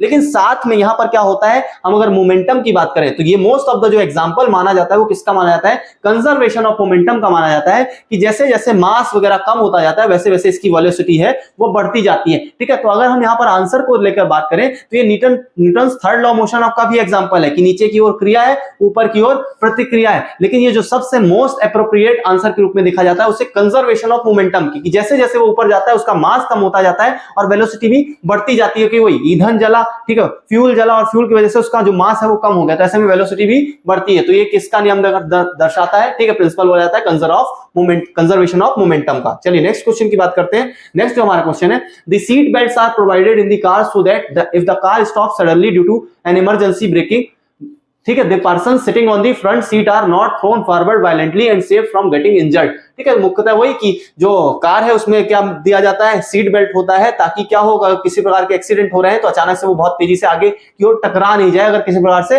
ब्रेक लगता है। तो हमने देखा न्यूटन की गति का पहला नियम क्या बोलता है, न्यूटन की गति का पहला नियम बोलता है कि कोई वस्तु अगर किसमें है, मूव कर रही है, तो अगर उसमें किसी प्रकार का बल नहीं लगेगा तब तक वो रुकेगी नहीं। तो अगर हम कोई व्यक्ति जो है वो सीट बेल्ट पर बैठा है तो कार तो टकरा गई किसी से, लेकिन वो व्यक्ति जो है उसमें बैठा वो मूव कर जाएगा, तो ऐसे में अचानक से धक्का लगेगा वो आगे की ओर जा सकता है। तो इसे बताया किसमें जाता है, न्यूटन की गति के पहले नियम में, Newton's first law of motion में, कि अगर कोई भी वस्तु गति कर रही है, ठीक है, क्योंकि कार मूव कर रही थी इस वजह से वो भी गति कर रहा था, तो अगर अचानक से ब्रेक लगता है तो ऐसे में वो जो गति है उसे पता नहीं चलेगा और वो गति करता रहेगा, तो ऐसे में वो आगे जाकर टकरा सकता है, ठीक है, तो इसे Newton first law of motion के रूप में देखा जाता है। चलिए नेक्स्ट क्वेश्चन की बात करते हैं। Which of the following situations involves the Newton's second law of motion? निम्नलिखित में से कौन सी स्थिति न्यूटन के गति के दूसरे नियम से संबंधित है? A force can stop lighter vehicle as well as the heavier vehicle which are moving, ठीक है, एक फोर्स जो है वो लाइटर व्हीकल को भी रोक सकता है, हल्के वाहन को भी रोक सकता है, और ठीक है, भारी वाहन को भी एक ही फोर्स रोक सकता है। तो ऐसा नहीं अगर आपकी तरफ एक बॉल फेंकी जाए और उसकी जगह एक लोहे का गोला फेंका जाए, ठीक है, तो आप बॉल को आसानी से पकड़ सकते हो जबकि उसे नहीं रोक सकते, तो दोनों के लिए अलग अलग फोर्स चाहिए क्योंकि वो उसके मास पर डिपेंड करता है, ठीक है। तो अगर हम बात करें force exerted by a lighter vehicle on collision with a heavier vehicle results in the both vehicles coming to the stand still, एक हल्के वाहन और एक भारी वाहन के टकराए जाने पर लगाया बल दोनों वाहनों को रोक देता है। तो ऐसा नहीं होगा, जो भारी वाहन होगा और हल्का वाहन होगा वो दोनों टकराएंगे तो उसकी वजह से जो बल है वो किस पर ज्यादा लगेगा, ठीक है, वो हल्के वाले पर वो ज्यादा दूर जाएगा, ठीक है। A force can accelerate a lighter vehicle more easily than a heavier vehicle which are moving, ठीक है, एक बल एक हल्के वाहन को एक भारी वाहन की तुलना में अधिक आसानी से गति प्रदान कर सकते हैं, ठीक है। हम साइकिल को आसानी से जिस फोर्स से अगर आगे की ओर धकेल रहे हैं, अगर हम उसी फोर्स से कार को ढकेलेंगे तो क्या वो कार आगे की ओर जाएगी? तो ऐसा नहीं होगा। तो मुख्यतः ये किस पर डिपेंडेंट होता है? उसके मास पर डिपेंडेंट होता है। वेलोसिटी जो है वो उसके मास पर डिपेंडेंट होती है, हर एक का मोमेंटम अलग अलग होता है। तो जो इसका आंसर हो जाएगा वो किसको दर्शाता है? यही हमारा जो है P = mv किसको दर्शाता है? हमारे सेकंड लॉ ऑफ मोशन को दर्शाता है, जहां पर ठीक है चीजें जो है जो किसी भी वस्तु की गति है उसके मास पर भी डिपेंड करती है, और वो दोनों मिलाकर ठीक है मास और वेलोसिटी मिलाकर किसी भी चीज के मोमेंटम को दर्शाते हैं। ठीक है, तो ये हमारा ऑप्शन सी इसका आंसर हो जाएगा। Force can accelerate lighter vehicle on the ठीक है vehicle more easily than a heavier vehicle which are moving. चलिए नेक्स्ट क्वेश्चन की बात करते हैं। हमारा जो नेक्स्ट क्वेश्चन है, Newton's first law of motion says that a moving body should continue to move forever unless some external force act on it, but a moving cycle comes to rest after some time if we stop it. We stop pedalling it. Can you choose the correct? अगर यहाँ पर क्या बोला गया कि वो Newton का गति का ये नियम कहता है कि कोई चीज अगर गति में मूव कर रही है तो जब तक उस पर कोई बल नहीं लगेगा, ठीक है, तब तक वो रुकनी नहीं चाहिए। लेकिन जब हम साइकिल को क्या करते हैं, पेडलिंग करते हैं, उसे रोक देते हैं तो वो थोड़ी देर बाद आगे जाकर रुक जाती है। तो ऐसा क्यों होता है? तो मुख्यतः हम देखते हैं सड़क और जो हमारी साइकिल है उसके बीच में क्या लगेगा, घर्षण बल लगेगा, फ्रिक्शन फोर्स लगेगा। तो यहाँ पर अगर हम बात करें तो सबसे पहले यहाँ पर फ्रिक्शन की बात करते हैं। उसके अलावा हवा चल रही, तो आपने कई बार अगर आप स्पीड से चला रहे हो तो आपको हवा महसूस होती है, तो एक प्रकार से एयर रेजिस्टेंस भी दिखाई देगा, वायु प्रतिरोध भी दिखाई देगा। Gravitational pull of the earth, मुख्यतः जो नीचे ही है जमीन पर, ऐसे में ग्रेविटेशनल पुल और ज्यादा नहीं लग सकता है। अगर वो हवा में होती तो एक बार को हम ये कह सकते हैं कि नीचे की ओर आ रही है तो ग्रेविटेशनल पुल लगेगा, ठीक है। उसके बाद हीट ऑफ द एनवायरनमेंट, तो हीट का इससे कोई लेना देना नहीं होगा, तो फर्स्ट और इसके थर्ड आंसर हो जाएंगे, इसके मुख्य कारण हो जाएंगे, जिसका आंसर हो जाएगा, ठीक है, option B, first and third. चलिए नेक्स्ट क्वेश्चन की बात करते हैं। हमारा जो नेक्स्ट क्वेश्चन है, two objects of different masses falling freely near the surface of moon would, चंद्रमा की सतह के पास स्वतंत्र रूप से गिरने वाली दो अलग अलग द्रव्यमान की वस्तुएं, ठीक है। मुख्यतः हम देखते हैं कि हमने पढ़ा है कि किसी प्रकार से अगर वायुमंडल नहीं है चंद्रमा का, तो कोई भी दो बड़ी वस्तुएं अगर उन्हें फ्री फॉल किया जाएगा तो दोनों बराबर गति से ही नीचे की ओर गिरेंगी, ठीक है। Have different acceleration, undergo change in the inertia, have same velocity at any instant, experience forces for same magnitude. तो मुख्यतः हम क्या देखते हैं, ठीक है, किसी भी क्षण समान वेग से चलेंगी, ठीक है, उनमें किसी भी प्रकार के जो उनके डिफरेंस है मास की वजह से उन पर क्या किसी भी प्रकार से क्या उनके वेग में परिवर्तन नहीं होगा, तो सेम वेलोसिटी होगी, जो इसका आंसर हो जाएगा ऑप्शन सी। चलिए नेक्स्ट क्वेश्चन की बात करते हैं। हमारा जो नेक्स्ट क्वेश्चन है, the school bags are generally provided with the broad strips, ठीक है। स्कूल जो बैग है वो आमतौर पर चौड़ी पट्टियों वाले बनाए जाते हैं, ठीक है। तो आप भी जानते हो कि चौड़ी पट्टी क्यों होती है। चौड़ी पट्टी होने का जो सबसे बड़ा कारण होता है कि जितना ज्यादा उस चौड़ी पट्टी होगी उतना ज्यादा प्रेशर कम लगेगा, ठीक है। कील है, हम कील की आगे की नोक जो है वो क्या रखते हैं ऐसी, ताकि वो आसानी से क्या दीवारों में उसे धसाया जा सके। अगर वो मोटी होती आगे से, अगर उसका दूसरे पार्ट को हम अगर क्या करेंगे, धसाने की कोशिश करेंगे, क्योंकि उसका जो एरिया है वो बढ़ गया, इसलिए उतना प्रेशर नहीं लग पाएगा। तो ऐसे में वो चौड़ी पट्टी क्यों रखी जाती है, जिसके कारण लेस प्रेशर लगता है। चलिए ऑप्शंस देखते हैं। It will spread the force of the bag over the large area of the shoulder of that child producing large pressure, इससे बैग का जो है बल है बच्चे के कंधे पे बड़े क्षेत्र पर फैलेगा और अधिक दबाव पैदा होगा। तो अधिक दबाव नहीं, वो लेस प्रेशर को कर देगा। Next, it will spread the force of the bag over the large area of the shoulder of the child producing less pressure, इससे बैग का जो बल है वो बच्चे के कंधे पे बड़े क्षेत्र पर फैलेगा और कम दबाव पैदा होगा, तो जिसका आंसर हो जाएगा ऑप्शन बी। चलिए नेक्स्ट क्वेश्चन की बात करते हैं। हमारा जो नेक्स्ट क्वेश्चन है,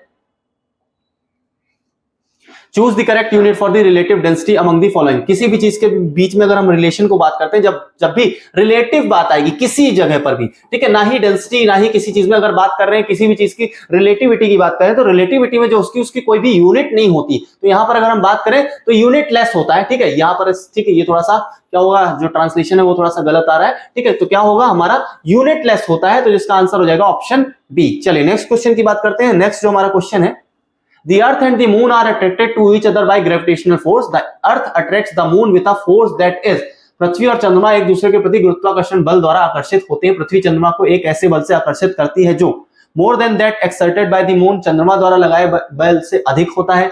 Same as the exerted by the moon, चंद्रमा द्वारा लगाए गए बल के समान होता है। Less than that exerted by the moon, चंद्रमा द्वारा लगाए गए बल से कम होता है। Not related to that exerted by the moon, चंद्रमा द्वारा लगाए गए बल से संबंधित नहीं होता है। तो मुख्यतः अगर ये ज्यादा बल लगाएगा तो चंद्रमा पृथ्वी की ओर खिंचा जाएगा, लेस होगा तो दूर चला जाएगा। तो मुख्यतः उतना ही बल होता है जितना कि क्या होता है, पृथ्वी द्वारा लगाया जा रहा है, उतना ही जितना बल मून द्वारा लगाया जाता है। तो ऑप्शन बी इसका राइट आंसर हो जाएगा। नेक्स्ट क्वेश्चन अपन देखते हैं।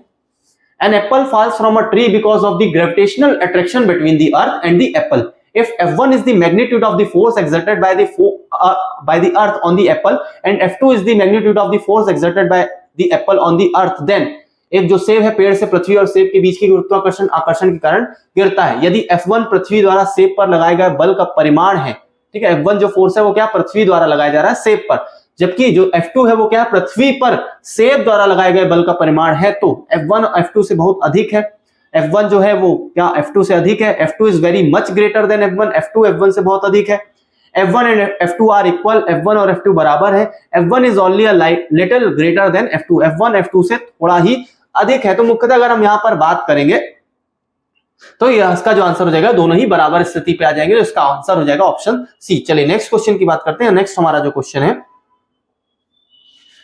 इन the SI system the unit of PE, ठीक है, यहां पर पीई क्या है, हमारे पोटेंशियल एनर्जी के रूप में जानी जाती है। पोटेंशियल एनर्जी के रूप में, तो एक एनर्जी है, एनर्जी को किसमें मापा जाता है, जूल में मापा जाता है, तो इसका आंसर हो जाएगा ऑप्शन डी। चलिए नेक्स्ट क्वेश्चन की बात करते हैं। नेक्स्ट हमारा क्वेश्चन है what happens to the kinetic energy of the body if its velocity is doubled. ठीक है, यदि किसी विंड का वेग जो है वो दोगुना कर दिया जाए तो काइनेटिक एनर्जी गतिज ऊर्जा में क्या प्रभाव पड़ेगा। तो जो हमारा काइनेटिक एनर्जी होता है वो क्या होता है हाफ mv स्क्वायर। तो अगर वेलोसिटी को हम क्या कर देंगे 2v कर देंगे तो इसका स्क्वायर देखें तो ये कितना हो जाएगा 4v स्क्वायर हो जाएगा, तो 4 गुना ये बढ़ जाएगा। ठीक है, तो इसका आंसर हो जाएगा ठीक है becomes 4 times. Kinetic energy half mv square होता है, अगर v था और हमने उसको 2v कर दिया तो अगर हम उसका स्क्वायर करेंगे तो कितना हो जाएगा 4v, तो ये 4 आ जाएगा आगे। ठीक है, तो मुख्यतः 4 गुना क्या हो गया काइनेटिक एनर्जी बढ़ जाएगी। चलिए नेक्स्ट क्वेश्चन की बात करते हैं। हमारा जो नेक्स्ट क्वेश्चन है expression for power of an object is equal to, किसी वस्तु को शक्ति का व्यंजक बराबर होता है। ठीक है, तो किसी भी प्रकार से जो हमारा कार्य होता है, जो कार्य होता है, अगर हम किसी कार्य को, शक्ति क्या है एक प्रकार से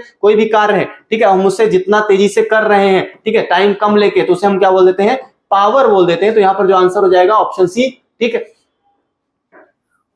वर्क डन बाय टाइम। ठीक है, शक्ति, अगर आपके पास शक्ति ज्यादा है तो किसी कार्य को आप जल्दी कर लोगे, ठीक है, टाइम आपको कम लगेगा। तो पर्टिकुलरली किसी काम को करने में जितना टाइम लग रहा है उसे हम क्या बोल देते हैं उसकी पावर बोल देते हैं, work done divide by time होगा।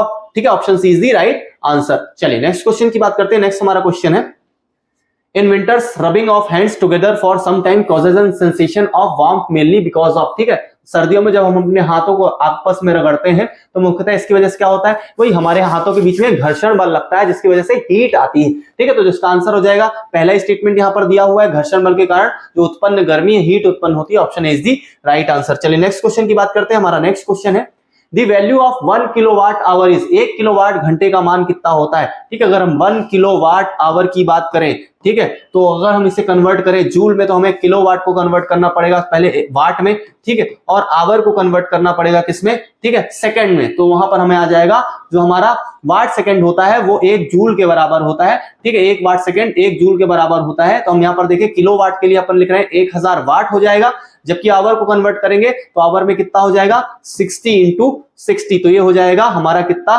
360 और दूसरा आ जाएगा 1 ठीक। तो यहां पर हम बात करें 1 2 3 4 5 6, तो यहां पर 10 टू द पावर 6 आ जाएगा। ठीक है, और वैल्यू आ जाएगी 3.6 into 10 to the power 6 joule के बराबर होता है क्या हमारा 1 वाट आवर। ठीक है, 1 किलोवाट आवर। ठीक है, तो इसका आंसर हो जाएगा ऑप्शन बी। ठीक है, 3.6 into 10 to the power 6 joule. चलिए नेक्स्ट क्वेश्चन की बात करते हैं। According to the law of conservation of energy, ठीक है, ऊर्जा संरक्षण के नियम का, ठीक है, हमने देखा था कि जो कंजर्वेशन ऑफ लॉ है वो क्या करता है कि कोई भी जो ऊर्जा है, जो नई ऊर्जा है वो ना ही बनती है, ठीक है, ना ही बनती है और ना ही नष्ट होती है। तो ना ही उसे अधिक बनाया जा सकता है, ना ही, ठीक है, ना ही क्रिएट किया जा सकता है, ना ही डिस्ट्रॉय किया जा सकता है। हमेशा क्या होता है एक एनर्जी एक फॉर्म से दूसरे फॉर्म में चेंज हो जाती है। ठीक है, देखते हैं energy can only be transform from one form to another. ठीक है, ऊर्जा जो केवल एक रूप से दूसरे रूप में परिवर्तित हो जाती है, इसे ना तो बनाया जा सकता है ना ही नष्ट किया जा सकता है, neither can be created nor destroyed. The total energy before the after the transformation always remains constant. तो हमेशा जो टोटल एनर्जी है वो कांस्टेंट बनी रहती है। ठीक है, तो जिसके आंसर हो जाएंगे वो तीनों ही सही है, तो all of the above is the right answer. चलिए नेक्स्ट क्वेश्चन की बात करते हैं। नेक्स्ट हमारा क्वेश्चन है on an object the work done does not depend upon. ठीक है, किसी वस्तु पर किया गया कार्य इस पर निर्भर नहीं करता। ठीक है, मुख्यतः हम वर्क डन की अगर बात करें तो वर्क डन को हम किसमें दिखाते हैं W equal to FS cos theta के रूप में दिखाते हैं। ठीक है, मतलब फोर्स बल के रूप में दिखाते हैं जितना उसने डिस्प्लेसमेंट किया है। ठीक है, अगर हम देखते हैं कि अगर डिस्प्लेसमेंट कैसा है सीधे है तो यहाँ पर अगर उसे ऊपर की ओर इस प्रकार से ले गए तो उसके बीच में एक एंगल भी होता है, तो FS cos थीटा। आप देखते हैं क्या दिया हुआ है। ठीक है, पहला दिया हुआ है डिस्प्लेसमेंट निर्भर नहीं करता है, डिस्प्लेसमेंट पर निर्भर करता है। ठीक है, एंगल पर निर्भर करता है, फोर्स कहां पर लग रहा है और ठीक है डिस्प्लेसमेंट कहां की ओर हो रहा है उस पर भी निर्भर करता है, फोर्स अप्लाइड फोर्स पर भी निर्भर करता है। ठीक है, initial velocity of an object, किसी वस्तु का प्रारंभिक वेग क्या है उस पर निर्भर करता है। तो मुख्यतः हमने देखा डिस्प्लेसमेंट पर, फोर्स पर और एंगल पर। ठीक है, तो किसी वस्तु के प्रारंभिक वेग पर निर्भर नहीं करता, तो इसका आंसर हो जाएगा ऑप्शन डी। चलिए नेक्स्ट क्वेश्चन की बात करते हैं। हमारा जो नेक्स्ट क्वेश्चन है What is the smallest unit of power? Watt, kilowatt, horse power, milliwatt. Milliwatt जैसी कोई वैल्यू नहीं होती मुख्यतः, तो यहाँ पर जो आंसर हो जाएगा वो क्या हो जाएगा, ठीक है, ऑप्शन ए वाट। ठीक है, हमने देखा था 1 किलोवाट में 1000 वाट होते हैं, फिर हॉर्स पावर 786 वाट के लगभग होता है, 746 वाट के लगभग। ठीक है, तो जिसका आंसर हो जाएगा वाट। चलिए नेक्स्ट क्वेश्चन की बात करते हैं। Which of the following device converts chemical energy into electrical energy. निम्नलिखित में से कौन सा रासायनिक जो ऊर्जा है उसको विद्युत ऊर्जा में बदलता है। Battery, loud speaker, solar cell या इलेक्ट्रिक मोटर। तो मुख्यतः हम देखते हैं जो हमारी सेल होती है, बैटरी सेल, उसके अंदर केमिकल रिएक्शन होती है जिसके कारण हमें क्या मिलती है, विद्युत ऊर्जा मिलती है। तो इसका आंसर हो जाएगा ऑप्शन ए, बैटरी। चलिए नेक्स्ट बात करते हैं। नेक्स्ट जो हमारा क्वेश्चन है, अवर प्लैनेट अर्थ रिसीव्स और transfers most of its energy in the form, ठीक है, जो हमारा ग्रह पृथ्वी से अपनी अधिकांश ऊर्जा किस रूप में प्राप्त या स्थानांतरित करता है, radiation energy, geothermal energy, chemical energy या विंड एनर्जी, विकिरण ऊर्जा, भूतात्विक ऊर्जा, रासायनिक ऊर्जा, पवन ऊर्जा। तो मुख्यतः हमें सूरज से भी जो है रेडिएशन प्राप्त होती है और हम उसी को उत्सर्जित करते हैं आकाश में वापस अंतरिक्ष में। तो मुख्यतः जो इसका आंसर हो जाएगा वो क्या है, रेडिएशन एनर्जी। चलिए नेक्स्ट क्वेश्चन की बात करते हैं। Match of the following, microphone speaker, reeds of harmonium, ठीक है, और sails of ship, wind energy into mechanical. तो हमारा जो माइक्रोफोन होता है वो क्या करता है, माइक्रोफोन मुख्यतः क्या करता है, ध्वनि ऊर्जा को विद्युत ऊर्जा में चेंज कर देता है, ठीक है। तो माइक्रोफोन अब हम देखते हैं कहां पर दिया हुआ है, ध्वनि ऊर्जा को किसमें चेंज कर देता है, विद्युत ऊर्जा में चेंज करता है। तो जिसका आंसर पहला हो जाएगा वो क्या हो जाएगा हमारा, ठीक है, साउंड एनर्जी को इलेक्ट्रिकल एनर्जी में चेंज करता है। उसके बाद स्पीकर क्या करता है, तो स्पीकर आवाज देता है, ध्वनि निकाल रहा है, ध्वनि ऊर्जा में निकालता है, मतलब विद्युत ऊर्जा से किस में बदल देगा वो हमारे। तो इसका आंसर हो जाएगा क्या हो जाएगा, विद्युत ऊर्जा को ध्वनि ऊर्जा में बदलेगा। तो इसका आंसर हो जाएगा बी का 3 हो जाएगा। फिर हारमोनियम की रीड, जब हम हारमोनियम बजाते हैं तो हम एक प्रकार से मैकेनिकल एनर्जी का यूज कर रहे होते हैं, यांत्रिक ऊर्जा का यूज कर रहे होते हैं, ठीक है। तो हारमोनियम किस में हो जाएगा, 2 में हो जाएगा। यहां पर हम बात करें, ठीक है, जो हमारा सी हो जाएगा, हारमोनियम की रीड वो क्या करता है, यांत्रिक ऊर्जा को ध्वनि ऊर्जा में बदलता है, ठीक है। तो सी का हो जाएगा क्या, सी का हो जाएगा 2। तो यहां पर देखते हैं ए का दिया हुआ है 4 4 4, ये वाला तो गलत है। फिर ए के बाद बी का दिया हुआ है 3, ठीक है। तो मुख्यतः बात करें 2, तो ये वाला भी गलत हो जाएगा, बी का 2 वाला,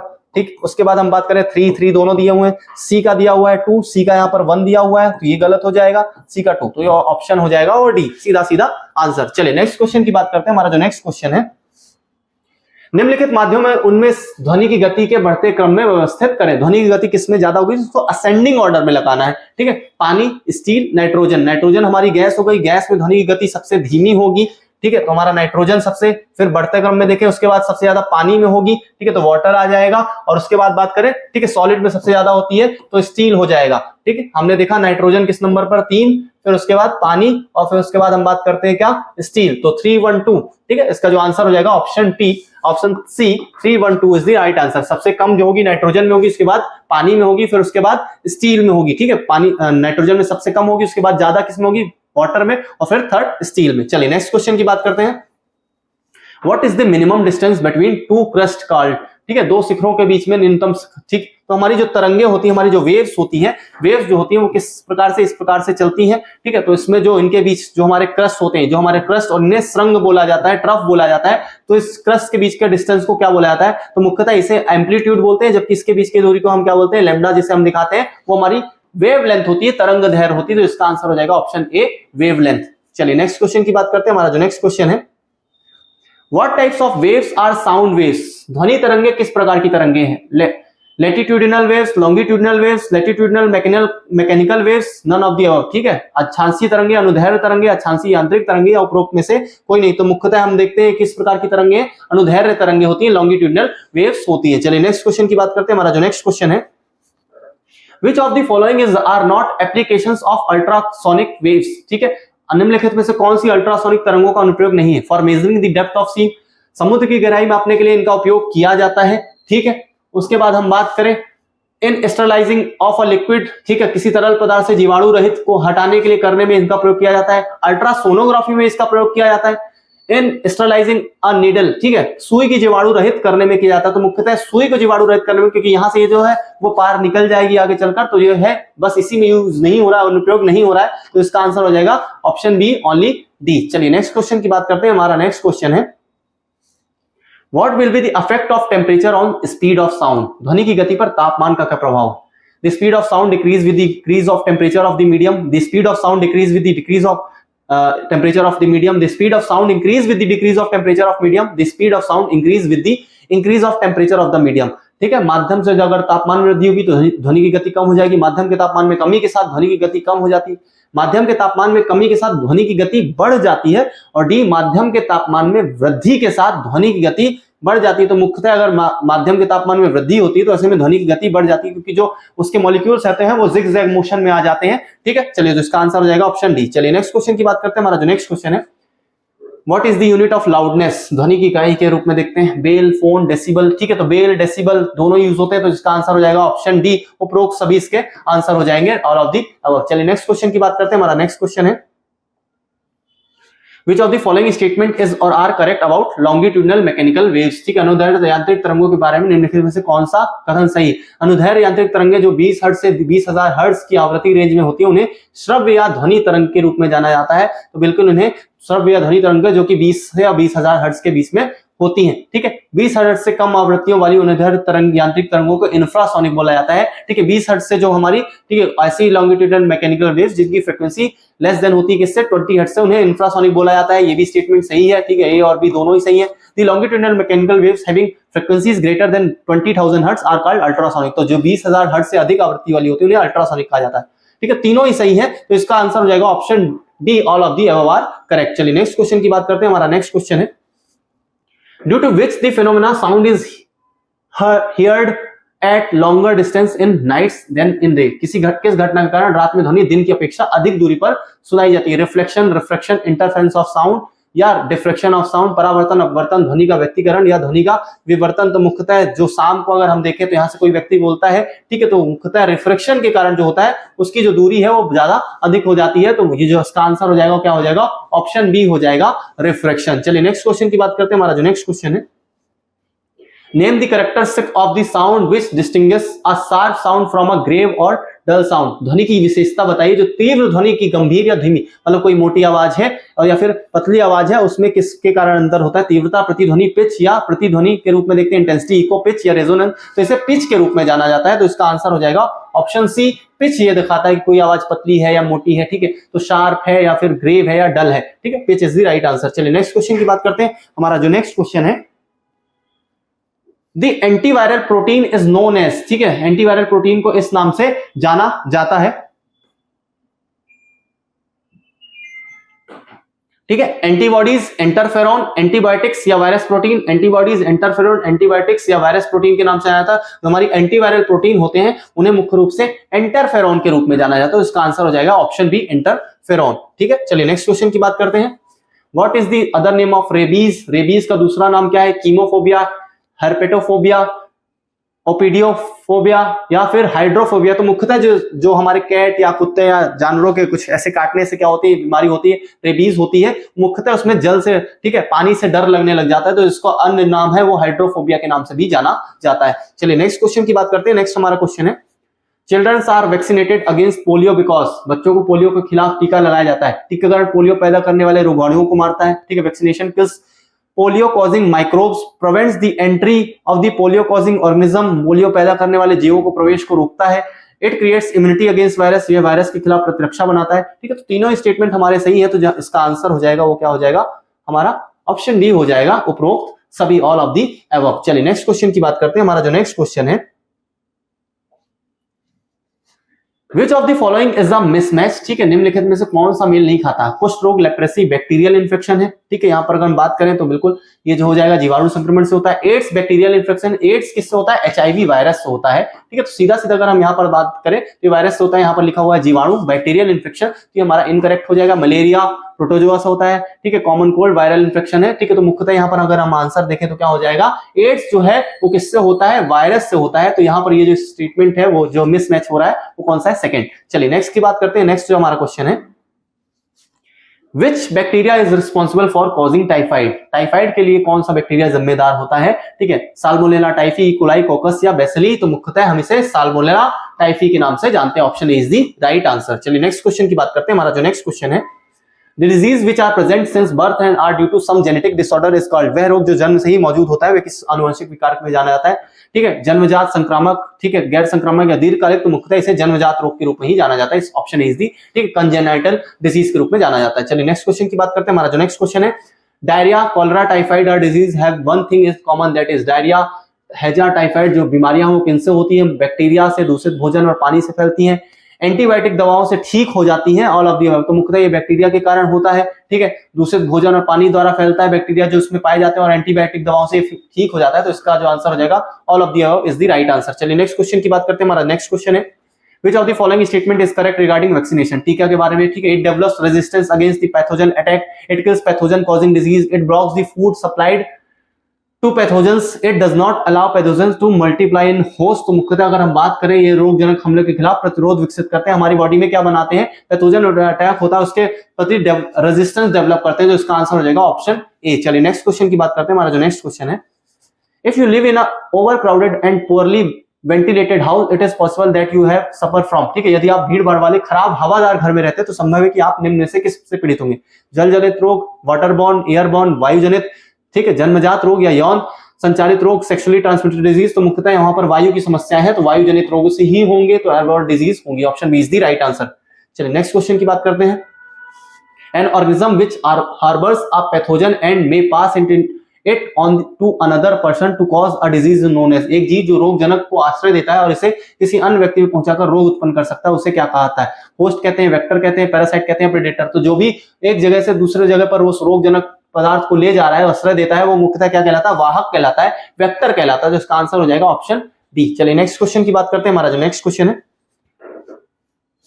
arrange the following components decreasing order according to the percentage present in air, ठीक है, निम्नलिखित घटकों में से हवा में मौजूद हमारे क्या है, कितने प्रतिशत में कुछ जो कंपोनेंट्स हैं वो पाए जाते हैं, उनके बारे में बताना है। तो सबसे ज्यादा नाइट्रोजन पाया जाता है अगर हम बात करें, ठीक है, लगभग 78% के साथ नाइट्रोजन पाया जाता है सबसे ज्यादा। उसके बाद बात करें, ठीक, जो हमारा नेक्स्ट पाया जाता है वो ऑक्सीजन पाया जाता है 21%, ठीक है, 78% नाइट्रोजन, ऑक्सीजन। फिर हम देखें आर्गन पाई जाती है हमारी कितनी, 0.93%। फिर कार्बन की बात करें तो 0.00, ठीक है, 4% के आसपास पाया जाता है। अब देखते हैं डिक्रीजिंग ऑर्डर में लगाना है, मतलब सबसे ज्यादा जो पाया जाता है, तो सबसे ज्यादा हमारा नाइट्रोजन पाया जाता है 78%, तो नाइट्रोजन सबसे आगे हो जाएगा।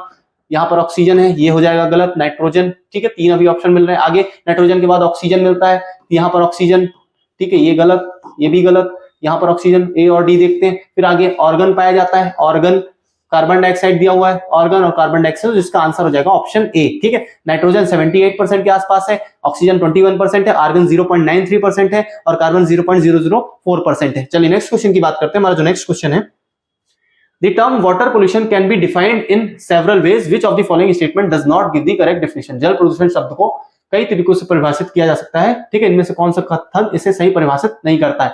The addition of undesirable substance to water bodies, जल निकाय में अवांछनीय पदार्थों का जुड़ना। तो मुख्यतः ये क्या है, एक प्रकार का जल क्या हो गया, जल प्रदूषण है। जल निकाय में वांछनीय पदार्थों को हटाना, अगर वांछनीय पदार्थ हटा देंगे तो वो भी क्या है, जल प्रदूषण है। The change in pressure of the water bodies, जल निकाय में दबाव में परिवर्तन, तो दबाव से इसका जल प्रदूषण से कोई लेना नहीं है। जल निकायों में तापमान में परिवर्तन, अगर जल निकायों में तापमान बढ़ेगा, ठीक है, तो ऐसे में भी वो जल प्रदूषण के रूप में ही जाना जाता है, तो जिसका आंसर एक्चुअल पे हो जाएगा वो क्या हो जाएगा, जो इसे सही परिभाषित नहीं करता है वो ऑप्शन सी हो जाएगा, ठीक है। चलिए नेक्स्ट क्वेश्चन की बात करते हैं। हमारा जो नेक्स्ट क्वेश्चन है, which one of the following is not cause of ozone depletion, निम्नलिखित में से कौन सा ओजोन क्षरण का कारण नहीं है? ऑक्साइड्स ऑफ नाइट्रोजन, नाइट्रोजन के oxides, oxides of sulphur dioxide, ठीक है, क्लोरोफ्लोरोकार्बन, सीएफसी और नन ऑफ दीज, ठीक है, तो तीनों ही इसके कारण है, तो नन ऑफ दीज इसका आंसर हो जाएगा, ठीक है, क्योंकि तीनों इसके कारण है। चलिए नेक्स्ट बात करते हैं। नेक्स्ट हमारा क्वेश्चन है, The nitrogen molecules present in air can be converted into nitrates and nitrates by, हवा में मौजूद जो नाइट्रोजन है अणु उनको नाइट्रेट और नाइट्रेट में बदला जाता है। तो मिट्टी में क्या पाए जाते हैं, एक प्रकार के नाइट्रोजन फिक्सिंग बैक्टीरिया पाए जाते हैं, राइजोबियम वगैरह, राइजोबैक्टर या एजोटोबैक्टर वगैरह पाए जाते हैं, ठीक है। तो मुख्यतः देखते हैं, ऑप्शन ए दिया हुआ है, a biological process of nitrogen fixing bacteria present in soil, मिट्टी में मौजूद नाइट्रोजन फिक्सिंग बैक्टीरिया की जैविक प्रक्रिया के मुख्य रूप से इसे देखा जाता है, तो इसका आंसर जो हो जाएगा ऑप्शन ए, बाकी देखने की जरूरत भी नहीं पड़ेगी। चलिए नेक्स्ट क्वेश्चन की बात करते हैं। हमारा जो नेक्स्ट क्वेश्चन है, The water cycle in nature involves which of the following process sequentially? प्रकृति में जल चक्र निम्नलिखित में से कौन सी प्रक्रिया क्रमिक रूप से चलती है? वाष्पीकरण, वर्षण, संघनन, ठीक है। तो मुख्यतः सबसे पहले क्या होगा, सबसे पहले इसका क्या होगा, वेपराइजेशन होगा, सबसे पहले ऊपर जाएंगे, फिर ऊपर जाकर इनका संघनन होगा, फिर उसके बाद रेनफॉल होगी, ठीक है। तो हम वेपराइजेशन, फिर कंडेंसेशन और वापस से क्या होगा, रेनफॉल होगी, ठीक है। वी, सी और आर देखते हैं, ठीक है। तो सबसे पहले जिसे प्रेसिपिटेशन भी बोला जाता है, रेनफॉल के रूप में प्रेसिपिटेशन, वापस से गिरना, वर्षण। तो मुख्यतः वाष्पीकरण, संघनन और वर्षण, जो इसका आंसर हो जाएगा ऑप्शन सी, एवापोरेशन, कंडेंसेशन, ठीक है, और प्रेसिपिटेशन, इसे एवापोरेशन के रूप में भी देखते हैं। चलिए नेक्स्ट बात करते हैं, select the incorrect statement regarding the rainfall with low pH, come pH वाली वर्षा के संबंध में गलत कथन पर विचार। लो पीएच होगा, सिंपल सी बात है, उसे हम क्या बोलते हैं, एसिड रेन बोलते हैं। जो पीएच अगर कम है तो एसिड रेन होता है। It affects aquatic life and corrodes metal stone, क्योंकि एसिडिक है तो ये क्या करेगा, ठीक है, क्या करेगा, कथन ये सही हो जाएगा हमारा कि ये क्या करता है, वो अफेक्ट करता है एक्वेटिक लाइफ और कोरोड्स करता है मेटल को, ठीक है, संक्षारित करता है। It is caused by reaction of sulphur and nitrogen oxides of with moisture in air, तो ये सल्फर और नाइट्रोजन की वजह से होता है। It is the consequences of increase use of non conventional source of energy. मुख्यतः ये कन्वेंशनल सोर्सेस के कारण होता है, जो हमारे कार्बन वगैरह दबे हुए, नॉन कन्वेंशनल में क्या आएंगे, हमारी विंड एनर्जीज आएंगी, सोलर एनर्जीज आएंगी, ठीक है। तो ये मुख्यतः क्या होता है, इनकी वजह से नहीं होता है, जो इसका आंसर हो जाएगा ऑप्शन सी, जिसको लेकर ये गलत कथन। ये पौधों को भी प्रभावित करता है, तो पौधों को प्रभावित करता है। जो इसका मुख्य कारण जो इसके इनकरेक्ट है वो कौन सा, ऑप्शन सी के कॉन्सिक्वेंसेज है वो नॉन कन्वेंशनल सोर्सेस की वजह से नहीं हो रहा है, कन्वेंशनल सोर्सेस की वजह से हो रहा है। चलिए नेक्स्ट बात करते हैं। नेक्स्ट हमारा क्वेश्चन है मैच द फॉलोइंग, ठीक है। पर्टिकुलेट मैटर पॉल्यूटेंट, जो हमारे पर्टिकुलेट मैटर है, कणिका में पदार्थ है, वो क्या है, एक प्रकार के वायु प्रदूषक है। तो इसका जो पहला हो जाएगा पर्टिकुलेट मैटर है, वो क्या होते हैं, एयर पॉल्यूशन होता है एक प्रकार से, ठीक है, एयर पॉल्यूशन होता है। तो जो ए का हो जाएगा, ए का क्या है, एक प्रकार के एयर पॉल्यूटेंट है। जो हमारे पर्टिकुलेट मैटर है वो क्या है, एयर पॉल्यूटेंट है। तो इसका हो जाएगा पहला का ए फोर्थ। फिर उसके बाद बात करें हीट पॉल्यूटेंट। हीट पॉल्यूटेंट क्या है, एक प्रकार के फिजिकल वाटर पॉल्यूटेंट है। तो जो बी हो जाएगा, बी का हो जाएगा फिफ्थ की बात करते हैं। नेक्स्ट हमारा है डिटर्जेंट। डिटर्जेंट अगर क्या होगा, डिटर्जेंट वगैरह में क्या करते हैं, chemical water, non degradable, soil degradable. तो मुख्यतः डिटर्जेंट क्या है, एक प्रकार से केमिकल वाटर है, ठीक है, केमिकल वाटर पॉल्यूटेंट है, ठीक। उसके बाद बात करें प्लास्टिक। प्लास्टिक क्या डिग्रेड नहीं किया जा सकता, तो इसका आंसर हो जाएगा क्या, डी का सेकंड। और फिर उसके बाद वेजिटेबल पील, उन्हें क्या है, एक प्रकार से डिग्रेडेबल है, ठीक है। तो लास्ट में अपन देखेंगे तो 1 2 3 बनेगा। अगर हम पर यहाँ पर 1 2 3 कहीं पर मिल रहा हो, ये 1 2 3 बन रहा है, ठीक है, उसके अलावा किसी पर भी जगह पर 1 2 3 नहीं बन रहा है, तो इसका आंसर हो जाएगा ऑप्शन बी। चलिए नेक्स्ट क्वेश्चन देखते हैं। नेक्स्ट हमारा क्वेश्चन है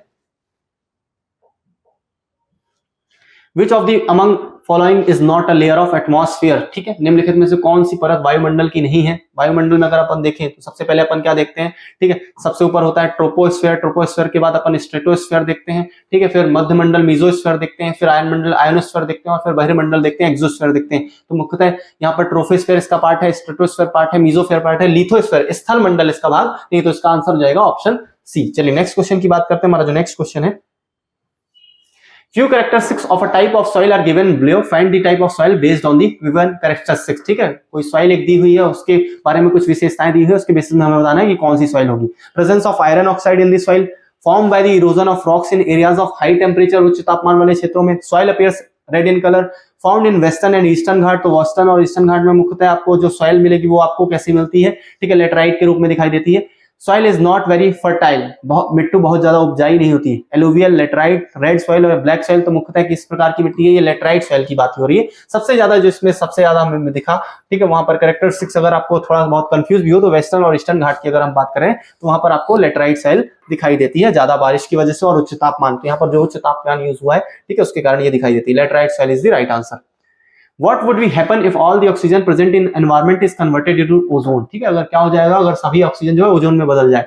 We will be protected more, हम अधिक सुरक्षित रहेंगे। It will become poisonous and kill living organisms. Forms ozone is not stable, hence it will be toxic. It will help harmful sun radiation to reach earth through damage and many. मुख्यतः जो हमारी ozone है वो बहुत ज्यादा खराब होती है, तो ऐसे में एक प्रकार का जहरीला पदार्थ है जो जीवित प्राणियों को मार देगा, ठीक है, जिसका ऑप्शन भी हो जाएगा। क्योंकि जो ट्रोपोस हमारे मुख्यतः समताप मंडल में पाई जाती है, ये स्ट्रेटोस्फीयर में पाई जाती है, लेकिन थोड़ी बहुत किसमें होती है, हमारी ट्रोपोस्फीयर में भी होती है, वो बहुत ज्यादा जहरीली होती है, तो ये क्या करेगी, वही पॉइजनस होती है। चलिए नेक्स्ट क्वेश्चन की बात करते हैं। Which of the following are the 3 primary nutrients needed for plant growth? तो प्लांट ग्रोथ के लिए मुख्यतः हम क्या देखते हैं, 3 चीजों की जो हमारी जरूरत है वो क्या होती है, ठीक है, एनपीके के रूप में देखते हैं इसे, ठीक है, नाइट्रोजन, फास्फोरस और पोटेशियम के रूप में देखते हैं। इसका आंसर हो जाएगा, ठीक है, एनपीके, ठीक है, नाइट्रोजन, फास्फोरस और पोटेशियम। चलिए नेक्स्ट बात करते हैं। नेक्स्ट हमारा क्वेश्चन है Which of the following is a food fodder mixed farming system? ठीक, निम्नलिखित में से कौन सी खाद्य चारा मिश्रित कृषि प्रणाली है? Growing food crops alone, growing fodder crops alone, growing crops which can be used as food and fodder by using more fertiliser. अकेले खाद्य फसलें उगाना, अकेले चारा फसलें, ऐसी फसलें उगाना जिन्हें अधिक उर्वरकों का उपयोग करके भोजन और चारे के रूप में इस्तेमाल किया जा सकता है। एक ही खेत में खाद्य फसलें और चारा फसलें उगाना। तो जो हमारा खाद्य चारा मिश्रित होता है उसमें क्या किया जाता है, एक ही खेत में क्या किया जाता है, खाद्य और चारा फसलें दोनों ही उगाई जाती हैं। तो इससे growing food crops and fodder crops in the same field, ठीक है, option D is the right answer. चलिए नेक्स्ट क्वेश्चन की बात करते हैं। Why is organic manure considered better than fertilizer? जैविक खाद को उर्वरकों से बेहतर क्यों माना जाता है? It cannot be prepared in fields, इसे खेतों में तैयार नहीं किया जा सकता। It is less rich in plant nutrients, इन पौधों में पोषक तत्व कम होते हैं।